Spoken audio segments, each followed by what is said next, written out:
Hello मेरे प्यारे दोस्तों, नमस्कार। की हालचाल। आइए जानते हैं दोस्तों आज के मुख्य समाचार। अगर आप एक पेंशन धारक हैं, वृद्धावस्था पेंशन पाते हैं, दिव्यांग पेंशन पाते हैं, तो खबर को आज अंत तक जरूर देख लीजिएगा, क्योंकि कई खास खबर लेकर आए हैं। पेंशन बढ़कर मिलेगी, अक्टूबर, नवंबर, दिसंबर का पैसा कब आएगा ये भी जानेंगे। राशन योजना को लेकर दोस्तों सबसे बड़ा अपडेट है। राशन कार्ड हो या SIR फॉर्म हो, ये पूरी जानकारी हम आपके लिए लेकर आए हैं। इस वीडियो को आपको देखना बेहद जरूरी है। चलिए शुरू करते हैं। देखिए, यूपी से कुछ खास खबर है। सबसे पहले इस पर नजर डालते हैं। नोएडा की महिला टीचर बोली, अब BLO का काम नहीं करूंगी, पढ़ा भी नहीं पाऊंगी, इस्तीफा दे दिया है। BLO का काम इस समय इतना बढ़ गया है कि उनको इस्तीफा देना पड़ रहा, सरकारी नौकरी तक छोड़नी पड़ रही। नोएडा में सरकारी स्कूल के टीचर BLO ने काम के दबाव में नौकरी से इस्तीफा दे दिया। टीचर पिंकी ने इस्तीफे में लिखा, मेरा BLO का पार्ट नंबर 206 है, मतदाता स्थल रॉकवुड स्कूल है, मेरे भाग संख्या में 1179 मतदाता है, ऑनलाइन मैंने 215 फीड कर दिए हैं, मैं अब अपने जॉब से रिजाइन दे रही हूं। इस प्रकार से BLO नौकरी छोड़ रहे हैं। कितना काम का दबाव है। अगर आपने SIR फॉर्म नहीं भरा तो भर दीजिए भैया। BLO आपके यहां पर आ रहे, SIR फॉर्म दे रहे, उसको बिना गलती किए भर दीजिए। अच्छा, प्रदेश में 3 करोड़ 30 लाख बिजली उपभोक्ताओं को बड़ी राहत मिल गई है। लगातार 6वें साल भी नहीं बढ़ाई गई है बिजली दर। यूपी के 3 करोड़ 30 लाख बिजली उपभोक्ताओं को बड़ी राहत दे दी गई है। 6ठे साल भी बिजली दरों में कोई बढ़ोतरी नहीं हुई। यह फैसला विद्युत नियामक आयोग ने लिया है। पावर कॉर्पोरेशन ने इस साल 45% बिजली दरों में बढ़ोतरी का प्रस्ताव दिया था, लेकिन आयोग ने इसे खारिज कर दिया। प्रदेश में विद्युत उपभोक्ताओं का बिजली कंपनियों पर 51,000 करोड़ रुपए का अधिक का सरप्लस है, जो इस निर्णय के पीछे की बड़ी वजह है। उत्तर प्रदेश राज्य विद्युत उपभोक्ता परिषद के अध्यक्ष अवधेश कुमार वर्मा ने ये जानकारी स्पष्ट की है। उन्होंने कहा, आयोग ने उपभोक्ताओं के हित में न्यायपूर्ण फैसला लिया है। मतलब भैया, इस साल भी आपका बिजली बिल नहीं बढ़ेगा। अच्छा, गाजियाबाद और गौतमबुद्ध नगर में डीजल ऑटो पर पाबंदी लग गई है। मेरठ में परमिट जारी करने पर भी रोक है। गाजियाबाद, नोएडा में बढ़ते वायु प्रदूषण को नियंत्रित करने के लिए योगी सरकार ने खास रणनीति तैयार की है। इसके तहत NCR क्षेत्र में डीजल ऑटो पर रोक लगा दी गई है। इससे अगले साल 31 दिसंबर तक मेरठ, हापुड़, बुलंदशहर, शामली, मुजफ्फरनगर में चरणबद्ध तरीके से बंद किया जाएगा। मतलब भैया, ऑटो रिक्शा नहीं चलेगा, जो प्रदूषण का सबसे बड़ा कारण भी माना जा रहा। दोस्तों, वहीं पर आगरा में युवक के सिर पर सूजा घोंपा हुआ मिला। जरा इसका विजुअल देखिए। अस्पताल में खुद गया है, पैदल चलकर अस्पताल के वार्ड तक पहुंचा। बाइक सवारों ने किया था हमला। ये जरा विजुअल देखिए। आगरा में बाइक सवार हमलावरों ने एक्टिवा से जा रहे एक युवक के सिर पे पीछे से सूजा घोंप दिया। सूजा युवक के सिर में फंसा रहा और इसके बाद मुंह पर कपड़ा बांधे हमलावर भाग गए। यह देखकर एक राह चलते युवक ने पुलिस को सूचना दी। तो इस प्रकार से हमला इस व्यक्ति पर हुआ है। अच्छा, खास खबर। यूपी के मंत्री बोले, तलाक मत देना, अल्लाह माफ नहीं करेगा। दूल्हों को 1 लाख रुपए का हिसाब भी दिया। शाहजहांपुर में 199 जोड़ों की शादी हुई है। आपको पता ही है कि मुख्यमंत्री सामूहिक विवाह योजना होता है, जिसमें हिंदू मुस्लिम लोगों को जो भी आवेदन करता है उनको 1 लाख रुपए मिलता है। शादी का कुल खर्च मिलाकर योगी सरकार में वित्त मंत्री सुरेश खन्ना रविवार को मुख्यमंत्री सामूहिक विवाह में एक पिता की भूमिका में नजर आए। 9 विवाहित जोड़ों को आशीर्वाद दिया। दूल्हा दुल्हन को भी आशीर्वाद दिया। एक दूसरे के प्रति सम्मान और कर्तव्य भी बिताइएगा, इस प्रकार की बातें भी कही। वित्त मंत्री ने शादी में खर्च हुए और तोहफे का हिसाब भी दिया। उन्होंने मुस्लिम दूल्हों से पूछा, सारा हिसाब क्लियर है ना? पूरे 1 लाख रुपए का हिसाब है, समझ गए? बाद में लड़की से ये ना कहना कि शादी में लेकर क्या आई, तलाक तो नहीं दोगे, तलाक मत देना। तलाक देने वालों को अल्लाह माफ नहीं करता है, ये बात जान लो। अच्छा, अक्टूबर, नवंबर, दिसंबर में यूपी की वृद्धावस्था पेंशन कब आएगी? कई लोगों ने लगातार कमेंट किया है। अक्टूबर, नवंबर, दिसंबर की वृद्धावस्था पेंशन का पैसा कब आएगा? कितना पैसा मिलेगा? क्या रुकी हुई पेंशन भी मिलेगी या नहीं? सभी जानकारी इस वीडियो में दोस्तों आपको बता दें तो अक्टूबर, नवंबर, दिसंबर में यूपी की वृद्धावस्था पेंशन का इंतजार कर रहे सभी वृद्धावस्था पेंशन धारकों का, दिव्यांग पेंशन धारकों को आपको बताऊं तो इस साल किस्त जो है, रुकी हुई किस्त का भी पैसा मिलेगा। मतलब कुछ लोगों को 3,000, कुछ लोगों को 6,000, कुछ लोगों को 3 किस्त रुकने पे 9,000 रुपए मिलेगा। जी हाँ दोस्तों, कई ऐसे लाभार्थी हैं जिनकी पिछली किस्त यानी जुलाई, अगस्त, सितंबर की किस्त भी नहीं आई, तो उनको 6,000 मिलेगा। हालांकि पैसा बढ़कर नहीं मिलेगा। पेंशन आपको हर महीने के हिसाब से 1,000 रुपए ही दिया जाएगा। हो सकता है कि साल 2026 में आपको पेंशन बढ़ाकर दी जाए, 1,500 रुपए हो जाए। अक्टूबर, नवंबर, दिसंबर का पैसा लगभग 15 दिसंबर तक आएगा। 1,000 रुपए प्रति माह के हिसाब से आपको दिसंबर तक का पैसा 3,000 मिलेगा। लेकिन अगर पेंशन रुकी है तो 6,000 या 9,000 भी मिल सकता है। अब बात करते हैं कब तक पेमेंट मिलेगा, तो दिसंबर महीने में यह पेमेंट मिलने वाली है। 15 दिसंबर तक वृद्धा वालों को, दिव्यांग वालों को पेंशन मिल जाएगा। सरकार एक नया ऐलान भी कर सकती है। 15 दिसंबर से लेकर 30 तारीख के बीच में आपको यूपी वृद्धावस्था पेंशन मिलेगी, जो सबसे लास्ट में मिलती है। PFS पोर्टल पर जैसे ही अपलोड होता है वृद्धावस्था पेंशन का पैसा, उसकी जानकारी आपको देंगे। पेंशन से रिलेटेड पूरा अपडेट इस चैनल पर आपको मिलता है, तो इसको सब्सक्राइब जरूर करके जाइएगा। लखनऊ में मोहन भागवत बोले धर्म के लिए लड़ना होगा। योगी बोले आरएसएस सामाजिक समर्थन से चलता है, विदेशी फंडिंग से नहीं। जी हां दोस्तों, लखनऊ में आरएसएस प्रमुख मोहन भागवत और सीएम योगी ने रविवार को दिव्य गीता प्रेरणा उत्सव में मंच में साझा किया। मोहन भागवत ने कहा, हमारा भारत पूरी दुनिया में विश्व गुरु था, दुनिया के लिए एक बड़ा सहारा था। कभी चक्रवर्ती सम्राट भी होते थे, हजारों साल तक आक्रमणकारियों की पैरों तले रौंदा गया, हमें गुलामी में जीना पड़ा। इस बीच मोहन भागवत ने कहा कि धर्म के लिए लड़ना होगा।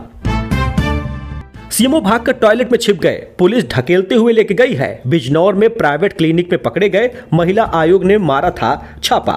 मुजफ्फरनगर के सीएमओ डॉक्टर सुनील तेवतिया बिजनौर में अवैध क्लिनिक चलाते पकड़े गए।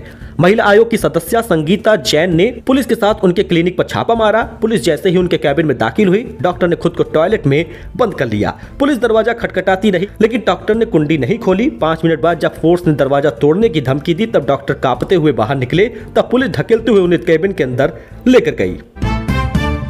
बाहुबली राजा भैया ने 30 लाख रुपए का खरीदा है ट्रोजन घोड़ा। फूलों से सजी गाड़ी से धांसू एंट्री हुई है, तिलक लगाकर स्वागत किया, गंगा जल पिलाया है। अस्तबल में अभी तक उनके पास 11 घोड़े हैं। शीला देवी बनी आगरा की बेस्ट बीएलओ, डीएम करेंगे उनको सम्मानित। 100% गणना प्रपत्रों का वितरण कर लिया है। संकलन और डिजिटलाइजेशन का काम जिले में सबसे पहले उन्होंने किया है। काशी विश्वनाथ मंदिर में पैसे लेकर दर्शन कराने का मामला सामने आया है। 3 आरोपियों के खिलाफ चौक थाने में मुकदमा दर्ज हुआ है। पुलिस जांच में जुट गई है। पीएम मोदी बोले आतंकवाद में एआई का इस्तेमाल प्रतिबंधित हो। G20 समिट में कहा, टेक्नोलॉजी फाइनेंस सेंट्रिक नहीं है बल्कि ह्यूमन सेंट्रिक होना चाहिए। पुरानी गाड़ियों का फिटनेस टेस्ट 10 गुना तक महंगा हो गया है। 20 साल पुरानी कार अब 15,000 रुपए और बाइक 2,000 रुपए फीस लगेगा। नई लिस्ट आप देख सकते हैं। नए नियम के तहत 20 साल पुरानी कारों का फिटनेस सर्टिफिकेट बनवाने के लिए 15,000 रुपए देना होगा और बाइक के लिए फिटनेस सर्टिफिकेट 2,000 रुपए लगेगा। राजनाथ बोले बॉर्डर कब बदल जाए कोई कुछ कह नहीं सकता, न कोई जानता है। आज सिंध भारत से अलग है, हो सकता है कल ये वापस आ जाए। रक्षा मंत्री राजनाथ सिंह ने कहा कि आज सिंध की जमीन भारत के हिस्सा भले ना हो, लेकिन सभ्यता के हिसाब से सिंध हमेशा भारत का हिस्सा रहेगा। रोडवेज की बसों में ऐप से भी बुक कर पाएंगे आप सीट, मिलेगा लाइव ट्रैकिंग की सुविधा। उत्तर प्रदेश रोडवेज की बसों में मोबाइल ऐप से सीट बुकिंग और लाइव ट्रैकिंग की सुविधा मिलेगी। इससे यात्रियों को टिकट बुकिंग में आसानी हो जाएगी। बस स्टैंड पर इंतजार करने की जरूरत नहीं होगा। यह कदम डिजिटल इंडिया की ओर से एक महत्वपूर्ण प्रयास बताया जा रहा। जस्टिस सूर्यकांत ने 53वें सीजेआई पद की शपथ ली है। समारोह में 7 देशों के मुख्य न्यायाधीश शामिल हुए। 14 महीने का होगा कार्यकाल। तो दोस्तों, एक्टर धर्मेंद्र का 89 साल की उम्र में निधन हो गया है। पत्नी हेमा मालिनी और बेटी ईसा विले पार्ले शमशान घाट पर पहुंची हैं। अमिताभ बच्चन, अभिषेक बच्चन और आमिर खान भी मौजूद हैं। देखिए, एलडीए की सख्ती का असर है कि लखनऊ में 11 प्लॉटिंग पर चला बुलडोजर। बिल्डर ने खुद तुड़वाया है निर्माण। अगर आप भी आजकल प्लॉट वगैरह खरीदना चाहते हैं लखनऊ में खासकर, तो थोड़ा सा रुकिएगा, समझिएगा, उसके बाद ही खरीदारी करिएगा। लखनऊ महानगर में एलडीए ने जिस बिल्डर का अवैध अपार्टमेंट सील किया था, बिल्डर ने समन के लिए आवेदन करते हुए उस निर्माणाधीन बिल्डिंग का अवैध हिस्सा खुद ही तुड़वा दिया। तो ऐसे में आप कभी भी कोई प्लॉटिंग खरीद रहे हैं, कोई भी मकान खरीद रहे हैं, तो उसको थोड़ा ध्यान से खरीदिएगा। भारत दुनिया का तीसरा सबसे बड़ा क्विक कॉमर्स मार्केट बन गया है। चीन अमेरिका से 2 गुना तेजी से बढ़ रहा। 5 साल में 1 लाख करोड़ का मार्केट होगा। जी हां, चीन और अमेरिका से ज्यादा तो भारत में खरीदारी हो रही है। भारत दुनिया का तीसरा सबसे बड़ा क्विक कॉमर्स मार्केट बन गया है और 2030 तक ये 2 गुना हो जाएगा। सोना चांदी की कीमत में फिर से बढ़ोतरी हुई है। हालांकि सोना 89 रुपए दाम गिरा है, 1,23,010 ग्राम पहुंचा है। लेकिन कीमत बात करें चांदी की, तो इस हफ्ते के पहले ही दिन सोमवार को 1925 रुपए दाम बढ़े हैं। आज दाम गिरने के आसार हैं। 1,53,000 प्रति किलो पर चांदी ट्रेंड कर रहा। कैरेट के हिसाब से आप यहाँ पे गोल्ड की कीमत देख सकते हैं। कीमत में लगातार उतार चढ़ाव होता रहता है। हालांकि आज चांदी की कीमत बढ़ी है। ऐसा केस बनाएंगे दिमाग सही हो जाएगा। प्रयागराज में बीएलओ सुपरवाइजर ने वोटर को धमकाया है, बोला कुछ कर नहीं पाओगे। प्रयागराज में एसआईआर के दौरान हंगामा, कहासुनी या विवाद आए दिन सामने आ रहा है। अब करेली क्षेत्र के एक बीएलओ के सुपरवाइजर पर धमकी देने का आरोप लगाया है। धमकी देते हुए एक वीडियो भी सामने आया है, जिसको आप देख सकते हैं। पाकिस्तान बोला राजनाथ का बयान भड़काऊ है। भारतीय रक्षा मंत्री ने कहा था आज सिंध भारत से अलग है, हो सकता है कल वापस आ जाए। पाकिस्तान ने भारतीय रक्षा मंत्री राजनाथ सिंह के उस बयान पर आपत्ति जताई है जिसमें उन्होंने पाकिस्तान के सिंध प्रांत का जिक्र किया है। पाकिस्तान ने बयान जारी करके कहा कि यह बयान गलत, भड़काऊ और खतरनाक है।